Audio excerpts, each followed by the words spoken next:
Hello everyone, my name is Fross Driscoll, and this year I was granted the opportunity to participate in the March of the Living as a representative for Jewish Care alongside Sam Murray. I would like to start by thanking Jewish Care for this opportunity. Thank you for your support, advice and encouragement. The March of the Living is an annual educational program that unites individuals from around the world in Poland and Israel to study the history of the Holocaust. Here we examine the roots of prejudice, intolerance and hatred. The march itself takes place in Yom HaShoah, Holocaust Remembrance Day. The participants follow a 3-kilometre walking route from Auschwitz to Birkenau as a tribute to all victims of the Holocaust. I applied for the March of the Living so that I could personally pay tribute to the victims of the Holocaust, especially those who I see and talk to at Jewish Care every day. I am grateful to have this experience. I was not aware of the existence of Jews of my home country of Greece until Marilyn invited me to Shira's Journey, a film about the Jews of Thessaloniki. I found out that the author of the screenplay of Shira's Journey, Carol Freeman Gordon, was attending, as well as being told that this year Greece was the honoured country of March of the Living, with particularly focused on the Jews of Thessaloniki.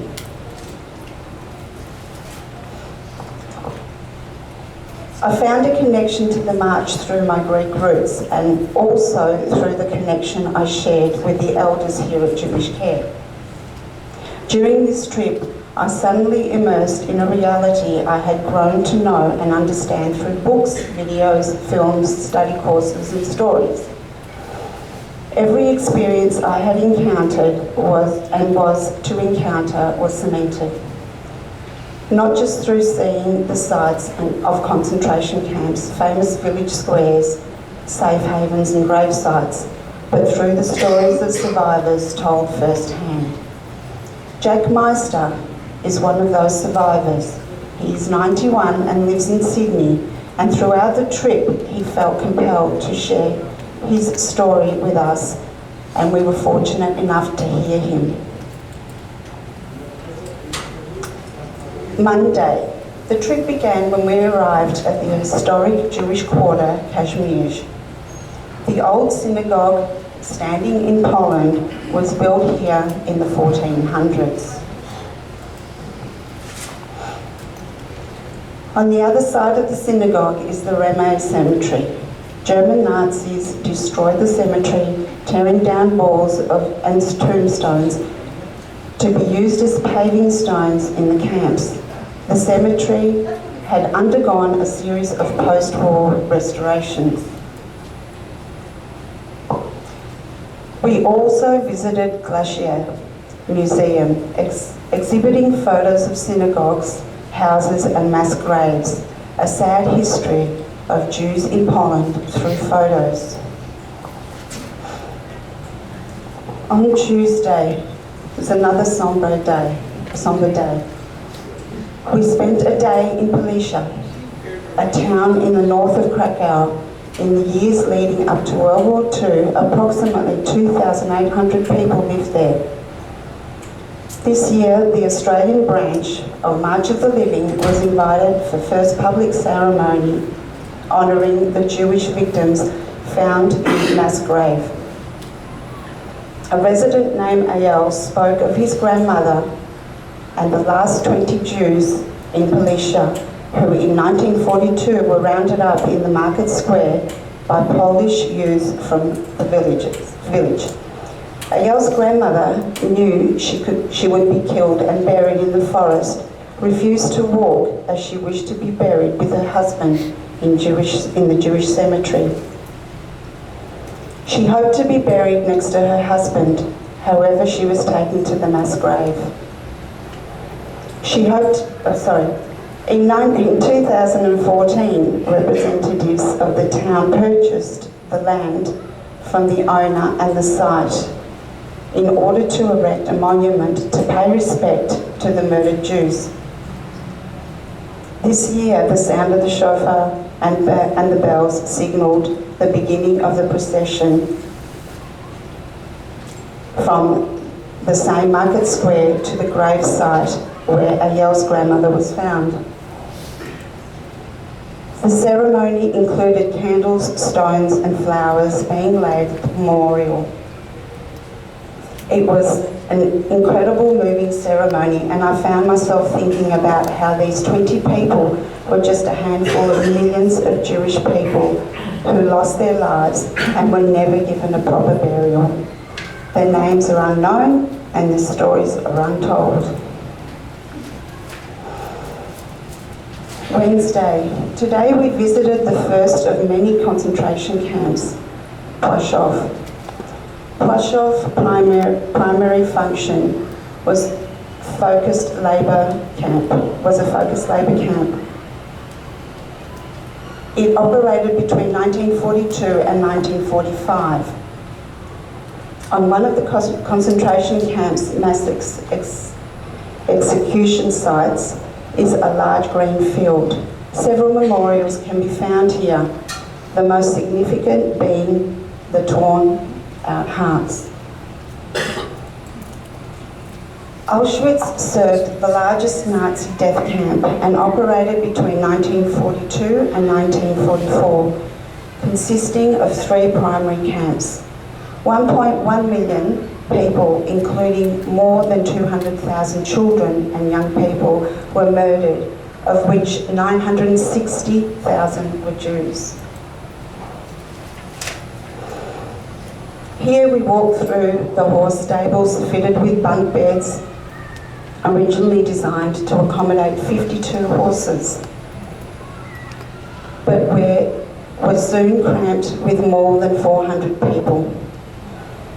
It was becoming more and more apparent how dehumanising the Nazis were. The stark contrast between the Auschwitz commander's house, which resembled a mansion, and the scenes of the rest of the camp enraged me. I could not understand how someone could wake up, inflict unimaginable pain and suffering on another human being and return to his family as if his work was not grossly immoral. I do not understand how he could raise his children on the site where hundreds of people each day were being murdered. It was reminiscent of scenes from The Boy in Striped Pyjamas. Only this time, this wasn't a movie set, this was once reality. In Auschwitz-Birkenau Memorial and Museum, I saw many relics and photos. I saw suitcases that once belonged to people, suitcases with names on them. Some I recognise of the elders and clients' names at Jewish Care. I saw piles of belongings, everything from children's shoes to tins of food and hairbrushes. With each article I come across, I understand how grim the Holocaust was. The most devastating object within the museum was seeing women's hair. This was a part of someone, and now it was on display at the museum. It was one of a million of reminders of pain and suffering inflicted upon Jews during the Holocaust. At Auschwitz-Birkenau, Jack Meister stood at the fence and pointed to an area. "That's where I was," he said. Shortly after this, he described the living conditions where he was a prisoner. He was around 11 or 12 when he was separated from his family. To this day, he doesn't know what happened to them. He told us he was freezing. His food consisted of watery soup, scraps of bread and brown water. But he never complained. He followed his father's advice of following Nazi orders to survive. That day was a heavy one. The sights of so many books and films had suddenly become the reality I found myself in. I was suddenly in the very same place where millions of people had lost their lives at the hands of the Nazis, and I was in the presence of some who had actually experienced those conditions. Thursday was Yom HaShoah, the solemn day of mourning and remembrance for the 6 million Jewish people, Jewish adults and children murdered by the German Nazis during the Shoah. The 3-kilometre walk from Auschwitz to Birkenau retraces the steps that many had taken before, a tribute to all of the victims.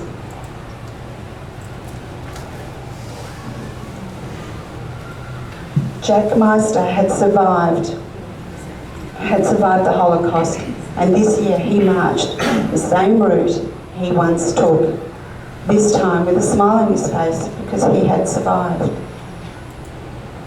The 2019 March of the Living paid tribute to the Jewish community of Thessaloniki, which was almost completely wiped out by the German Nazis during World War II.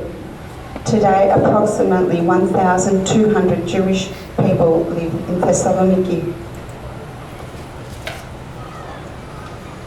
Speakers on the day included Patriarch Bartholomew, the spiritual leader of more than 300 million Orthodox Christians globally, and the song from Yeheda Polika, an Israeli singer whose parents shared Thessaloniki Jewish descent. Recently, I read that in early 1943, shortly before boarding the deportation train, Naima Kazes, a Jewish mother, wrote a letter to her 2 sons hiding in Athens. The letter read, "Do not forget me, my children, my beloved ones, my only reason to live." She was one of the 50,000 victims of the Holocaust of Thessaloniki and one of 6 million Europeans who were murdered. The march was a testament to this and reminded us all that history should never repeat itself. Friday, we visited the Jewish Memorial Synagogue in Lublin. It was the only synagogue in the city that had survived World War II.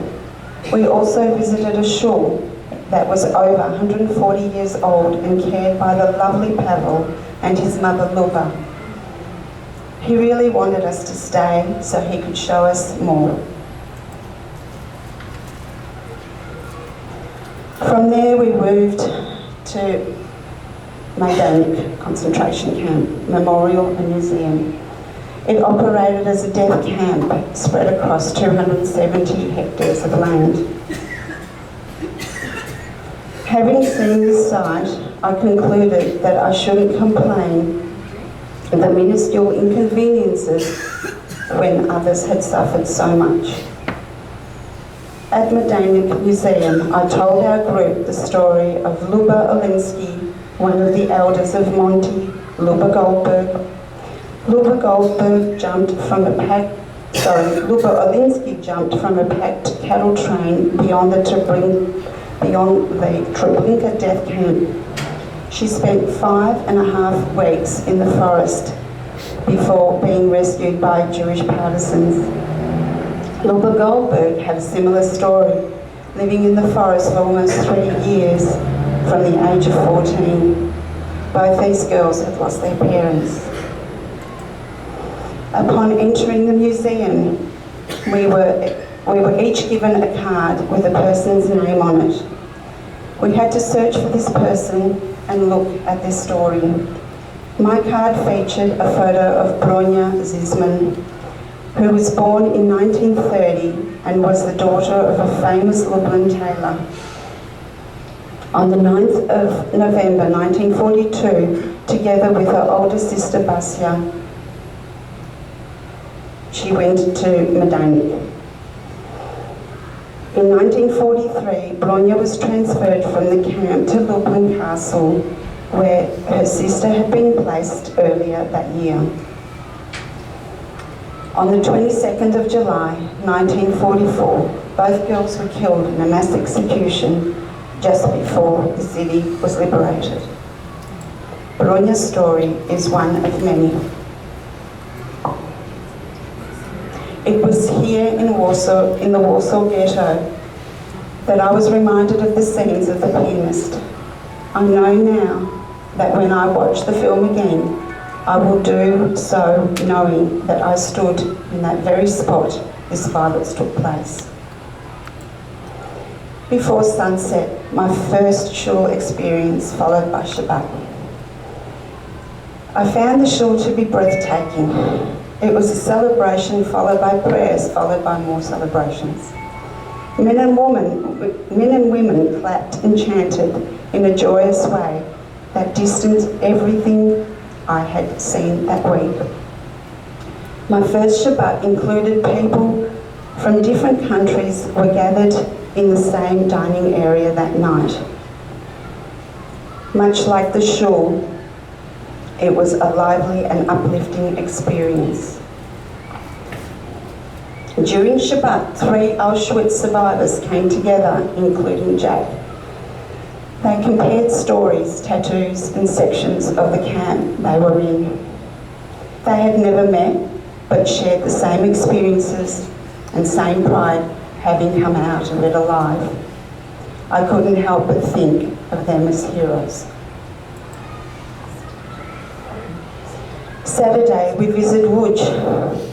On our final day in Poland, we visited a cemetery where Luba Olinsky's photo is located at the Children's Memorial, yet she is still alive. It brings into question how many people were presumed dead in the aftermath of World War II and were never able to be reunited with families and friends. The same cemetery, we found a headstone explaining that a young girl, Blima, was forced to live under a false Christian identity during the German Nazi occupation. It reads that she was never forgotten by her family and that she now rests triumphantly among her people.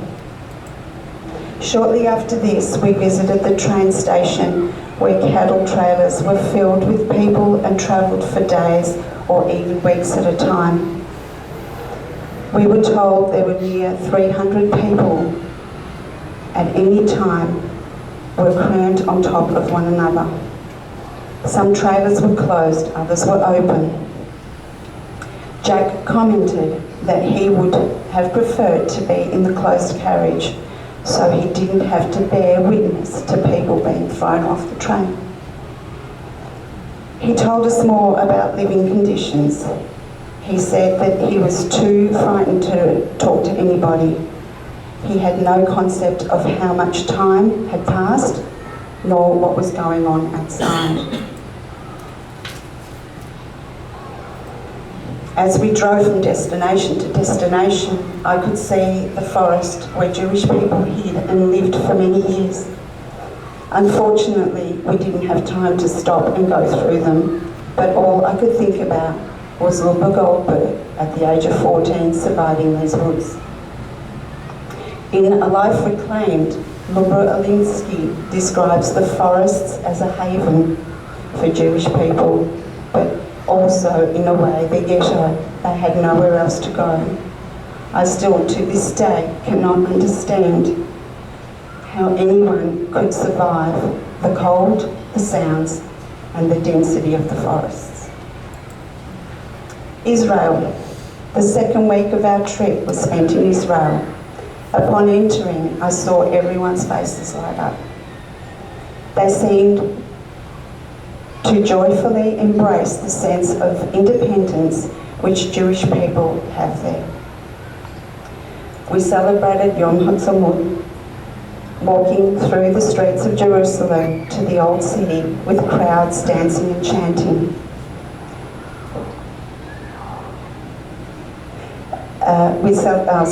It was breathtaking. We visited a refugee camp in Tel Aviv and Yad Vashem Museum in Jerusalem.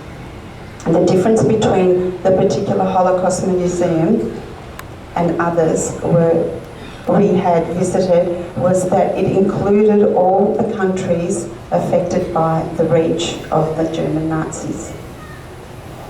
Israel is, in stark comparison with Poland, is a place celebration of Jewish history and independence. You cannot help feel uplifted seeing it.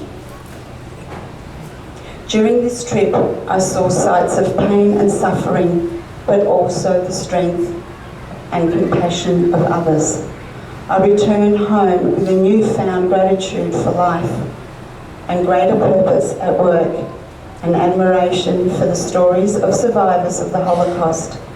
I will never forget this trip and will continue to recount it and reflect upon it. Before I finish, I would like to thank everyone who made this possible, to my colleagues for their consistent support, and thank you for listening today. The legacy of the victims and survivors alike will live on through the stories we tell for generations to come. Never again is the moral of all these stories.